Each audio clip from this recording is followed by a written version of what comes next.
चलिए आज सेंटर परीक्षा साइंस का प्रश्न डाउनलोड करते हैं और फिर इसका उत्तर को जानते हैं। तो हम साइंस पे क्या करेंगे, क्लिक करेंगे डाउनलोड पर। जैसे डाउनलोड पे क्लिक करेंगे हमारे सामने प्रश्न डाउनलोड होकर आना शुरू हो जाएगा। बस आपको कुछ इंतजार कर लेना है कुछ ही पलों का। उससे पहले आप लोग जब तक क्वेश्चन आता है तब तक इस वीडियो को लाइक कीजिए और दोस्तों के साथ वीडियो को शेयर भी कर दीजिए ताकि आने वाले हर एक वीडियो का नोटिफिकेशन उनको भी मिले और आपको भी मिले। इसके लिए बेल आइकन को भी प्रेस कर लेना है। ये है आपका साइंस का प्रश्न पत्र जो कि बिल्कुल वायरल होके आ चुका है। तो इन सभी प्रश्नों को आपको आसानी से पढ़ना है, समझना है, फिर आपको परीक्षा में जाना है। इन सभी से ही प्रश्न आपके बोर्ड एग्जाम में और यहाँ सेंटर परीक्षा में पूछा जा रहा है। तो आपको क्या करना है, नीचे से स्क्रॉल करना है, जो भी प्रश्न है उसको ध्यान से आप पढ़िए। आपके परीक्षा में निश्चित रूप से प्रश्न यही रहने वाला है। तो आपको बता दें, पहला प्रश्न आपके सामने इस तरह से प्रश्न आएंगे, प्रकाश के परावर्तन के कितने नियम है। तो हम में से सभी बच्चे को पता होगा कि प्रकाश के परावर्तन के जो नियम है वो है 2 नियम है। ठीक है, अगला सवाल आपसे अगर पूछा जा रहा है यहाँ पे कि प्रकाश का वेग सबसे अधिक किस में होता है। तो मेरे भाई आपको याद रखना होगा, प्रकाश की सबसे अधिक वेग जो होता है वो होता है शून्य या निर्वात में होता है 3 × 10⁸ मीटर पर सेकेंड होता है। इसको आपको याद रखना है, मान को भी याद रखना है ताकि अगर मान पूछा जाए तो आप मान भी बता सकते हैं बोर्ड एग्जाम के लिए। तीसरा नंबर सवाल है, प्रकाश का वर्ण विक्षेपण किस उपकरण से संभव है। ये प्रिज्म से ही संभव है। तो राइट आंसर आपका सी होगा। याद रखिएगा, आप केवल सेंटर परीक्षा के व्यू से मत इसको पढ़िए, आप बोर्ड एग्जाम के व्यू से इसको पूरा तरह से क्लास कीजिए और सही से पढ़िए, क्योंकि बोर्ड एग्जाम में आपको पास करना और बेहतर अंक लाना है, ना कि आपको सेंटर परीक्षा में केवल आपको यहाँ पे पास करना और कुछ भी नहीं करना है। सामान्य नेत्र के लिए स्पष्ट दृष्टि की न्यूनतम दूरी क्या होता है। तो 25 सेंटीमीटर होता है। Right answer option number A हो जाएगा। आगे बढ़ते हैं, नेक्स्ट सवाल है आपका। अगर आपके मन में कोई दिक्कत है या फिर कुछ है तो सवाल तो आप हमें कमेंट करके पूछ सकते हैं या फिर आप जवाब भी दे सकते हैं। एक प्रिज्म कितने सतहों से घिरे होते हैं। प्रिज्म केवल 5 सतहों से घिरा होता है। कई बच्चे 7 बोलते हैं लेकिन वो बिल्कुल रूप से गलत बोल रहे हैं। यहाँ पे इंद्रधनुष नहीं है जो 7 बनेगा। 6 नंबर सवाल है, किस दर्पण से हमेशा वस्तु का छोटा प्रतिबिंब बनता है। तो वो दर्पण है आपका उत्तल हो जाएगा। ठीक है, वो दर्पण क्या हो जाएगा, उत्तल हो जाएगा, अर्थात कन्वेक्स हो जाएगा। अगला सवाल है, विद्युत विभव क्या है। विद्युत विभव एक एसआई मात्रक होता है, वोल्ट होता है और यह एक अदिश राशि होते हैं। चलिए अगला सवाल, साइड मिरर के रूप में किस दर्पण का उपयोग किया जाता है।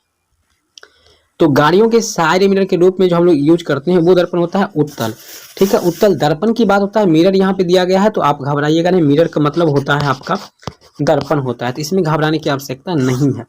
9 नंबर सवाल है, जब प्रकाश की किरणें हवा से कांच में प्रवेश करती है, ये हवा से कांच में प्रवेश करेगी तो यहाँ पे अभिलंब बनेगा। तो प्रवेश करते तो किरण क्या तरफ मुड़ती है, तो ये अभिलंब की ओर मुड़ जाता है, अर्थात अभिलंब के निकट की ओर आता है। तो बी ऑप्शन है, बिल्कुल बच्चे सही मारे हुए हैं और सही क्लिक करके यहाँ पे दिए।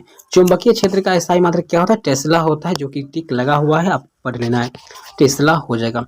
अगला सवाल है, 11 समांतर क्रम में पार्षद क्रम में जिन में जुड़े 2 प्रतिरोधकों का प्रतिरोध R1 R2 है, इसका समतुल्य प्रतिरोध हो जाएगा आपका, ये होगा ऑप्शन नंबर आपका बी हो जाएगा, बिल्कुल रूप से सही हो जाएगा। ठीक है, अगला सवाल आपका है 12 नंबर सवाल है, आपसे पूछा गया है जूल पर कूलम। जूल पर कूलम क्या है जीत, ये जूल पर कूलम जो है आपका 1 वोल्ट बराबर हो जाता है।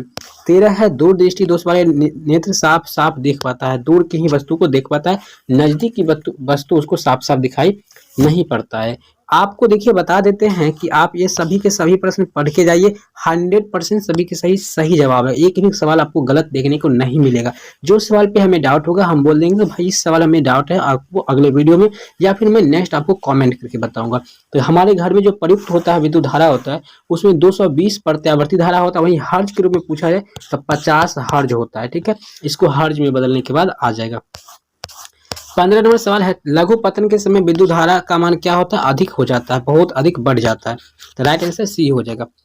16 नंबर सवाल है, बिजली का सुचालक क्या है। देखिए बिजली का सुचालक है आपका ग्रेफाइट, यह एक अधातु है, फिर भी ये विद्युत का क्या होता है, सुचालक होता है, क्योंकि ये इसमें करंट आपको मार देगा। जो आप कट पेंसिल लिखते हैं पेंसिल, उसमें होता है ग्रेफाइट। क्षारीय विलयन का पीएच मान क्या होता है, तो क्षारीय विलयन जो भी होगा उसका 7 से अधिक होगा। तो यहाँ पर जो टिक लगाया है वो बिल्कुल गलत है, क्योंकि 7 उदासीन का होता है, ये 7 जिसका भी होता है वो विलयन उदासीन माना जाता है, जबकि 7 होता है वो अम्लीय होता है।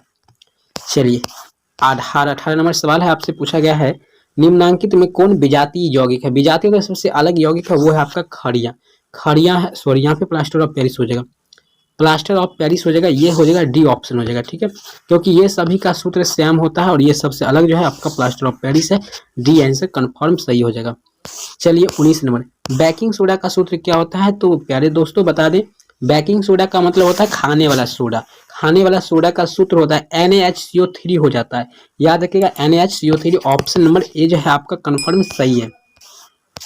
चलिए 20 नंबर सवाल आपसे पूछा गया है, निम्नलिखित में से किस हाइड्रोकार्बन में कार्बन कार्बन परमाणुओं के बीच 3 आबंध होता है? मान लीजिए एक कार्बन है, इसके बीच ये इस प्रकार के 3 आबंध होते हैं, तो उसको क्या कहते हैं? तो उसको हम लोग कहते हैं अल्काइन कहते हैं, अल्काइन। इस चीज के बारे में आपको पता होगा। और अल्काइन में क्या होता है? त्रिबंध होता है और इसमें कार्बनिक संख्या जितना होगा उसके दोगुना से 2 कम होता है हाइड्रोजन, अर्थात सी होगा 3 दूना 6, 6 में से 2 कम होगा 4 बचेगा, तो यहाँ पे H2 है। चलिए थोड़ा समझने का प्रयास कीजिएगा आप लोग। चलिए यहाँ पे हम लोग देखेंगे 21 नंबर, CnH2n+2 किसका है? ये एल्केन का फॉर्मूला, एल्केन का होता है। अल्काइन का फॉर्मूला हमने अभी आपको बताया CnH2n-2 होता है, जबकि अल्कीन का फॉर्मूला बात कर लें तो CnH2n होता है। जब एथाइल का बात कर लें या अल्काइल का तो CnH2n+1 होता है। तो इस तरह से आप इसका स्क्रीनशॉट भी ले सकते हैं। 22 नंबर सवाल आपसे पूछा गया है, कार्बनिक यौगिकों में कार्बन की संयोजकता कितनी होती है? कार्बन की संयोजकता 4 होती है, बिल्कुल सही मारा हुआ है सी। चलिए अम्ल राज में HCl और HNO3 का अनुपात क्या होता है? 3:1 होता है, अर्थात HCl होता है 3, E होता है 1 होता है, ठीक है। चलिए 24, हमारा शरीर pH मान के किस सीमा से सही तरीके से कार्य करता है? 7 से लेकर 7.8 तक। राइट आंसर आपका सी हो जाएगा। 25 नंबर सवाल आपसे, कौन सी अधातु कमरे के ताप पर द्रव अवस्था में पाई जाती है? तो द्रव अवस्था में अधातु होना चाहिए, तो वो है आपका ब्रोमीन है, ब्रोमीन, ठीक है। आपका सॉरी ए आंसर हो जाएगा। और ब्रोमीन का संकेत होता है Br। तो हो सकता है कहीं आपको Br पूछते परीक्षा में, तो भी घबराना नहीं है। एसिटल्डिहाइड का IUPAC नाम क्या होता है? एथेनल होता है। नल, नॉल और नल में अंतर होता है, इसलिए आपको नल वाला मारना है, ठीक है। ये वाला आपका इसमें हो जाएगा। चलिए 27, निम्नलिखित में से कौन सी गैस धातुओं को वेल्डिंग में प्रयुक्त होती है? तो वो गैस कौन सा है? तो वो है गैस आपका है इथाइन है, मतलब एसिटिलीन है, आपको याद रखना होगा, ठीक है। एसिटिलीन हो जाएगा, कन्फर्म सही हो जाएगा एसिटिलीन। आपको 28 नंबर याद रखना है, निम्नलिखित में से किस वैज्ञानिक ने तिर्यक नियम दिया था? तो न्यूलैंड का तिर्यक नियम आप लोग पढ़े होंगे, न्यूलैंड का, ठीक है। 29 नंबर सवाल है, मेंडल की आवर्त सारणी में आवर्त संख्या कितनी है? देखिए घबराइएगा नहीं, यहाँ मौसले का नहीं जबकि मेंडल का है। तो मेंडल के आवर्त सारणी में 9 होता है, ठीक है। राइट आंसर सी हो गया। 30 नंबर सवाल है, कोयला तथा पेट्रोलियम है, ये क्या है? कोयला और पेट्रोलियम ये जीवाश्म ईंधन है, यानी ये जीवों के शरीर से बना है। जो भी जीवों के शरीर से बनते हैं उसको जीवाश्म ईंधन कहते हैं। सजीवों के शरीर से, अर्थात कह सकते हैं जो भी पेड़ पौधा इस सब के से भी बनता है, तो वो सभी चीज। निम्नलिखित में से प्राकृतिक संसाधन, इनमें से सभी बात है प्राकृतिक संसाधन, जल भी, वायु भी, मृदा भी, ये सभी प्राकृतिक है। यहाँ पर आंसर हो जाएगा आपका डी, कन्फर्म सही रखिएगा। 32 से कैल्शियम की परमाणु संख्या जो होता है वो 20 होता है, आपको इसको याद रखना होगा। 33 नंबर सवाल है, स्वपोषी पोषण के लिए आवश्यक क्या होता है? तो इनमें से सभी चीज आवश्यक, कार्बन डाइऑक्साइड, जल, क्लोरोफिल, सूरज का प्रकाश, ये सभी चीज आवश्यकता। तो राइट आंसर आपका डी हो गया। 34 है, निम्नलिखित में से कौन एक अपघटक है? अपघटक कौन है?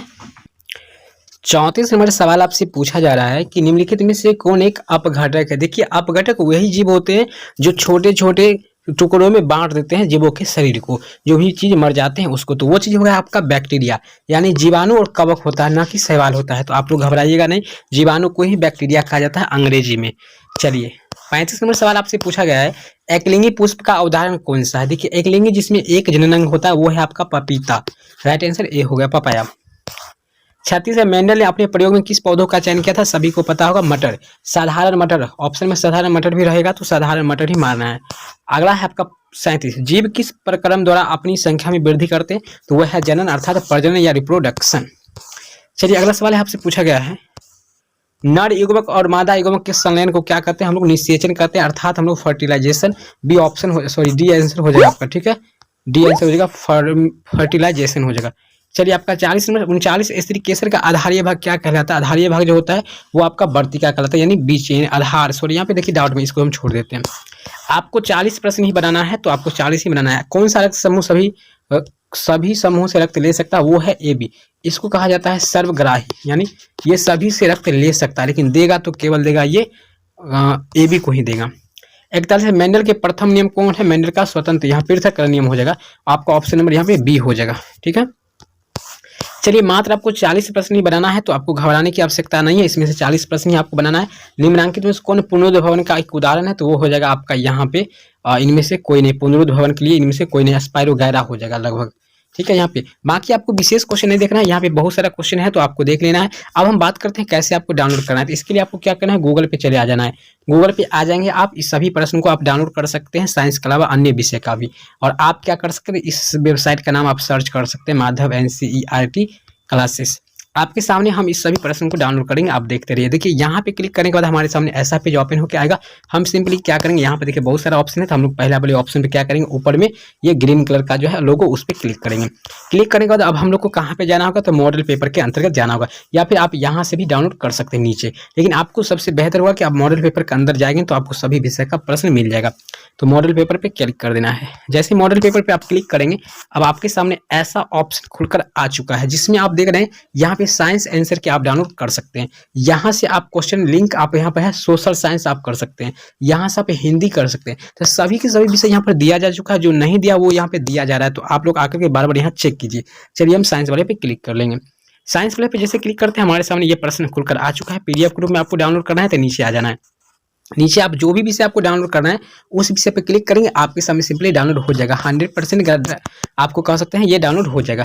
यहाँ पे अगर ऑफिशियल आप क्वेश्चन डायरेक्ट लेना चाहते हैं तो यहाँ पे क्लिक कर सकते हैं। ठीक है, बाकी यहाँ पर आंसर के दिया जा चुका है, तो आप आंसर के देख सकते हैं। बाकी और फास्ट चाहते हैं, सबसे जल्दी पहले चाहते हैं सब्जेक्टिव का भी उत्तर, तो आप टेलीग्राम ज्वाइन हो जाइए, जहाँ से आपको सब कुछ दिया जाएगा। टेस्ट देना चाहते हैं तो आप यहाँ पे टेस्ट दे सकते हैं, क्लास 10th का जो भी है बच्चे वो टेस्ट भी दे सकते हैं। उम्मीद करते हैं ये वीडियो आपको काफी काम का था, आपके लिए काफी हेल्पफुल है। तो वीडियो को लाइक, चैनल पर पहली बार है चैनल को जरूर सब्सक्राइब कीजिए, साथ ही बेल आइकन को प्रेस कीजिए। मिलते हैं अगले वीडियो में, तब तक के लिए जय हिंद, धन्यवाद।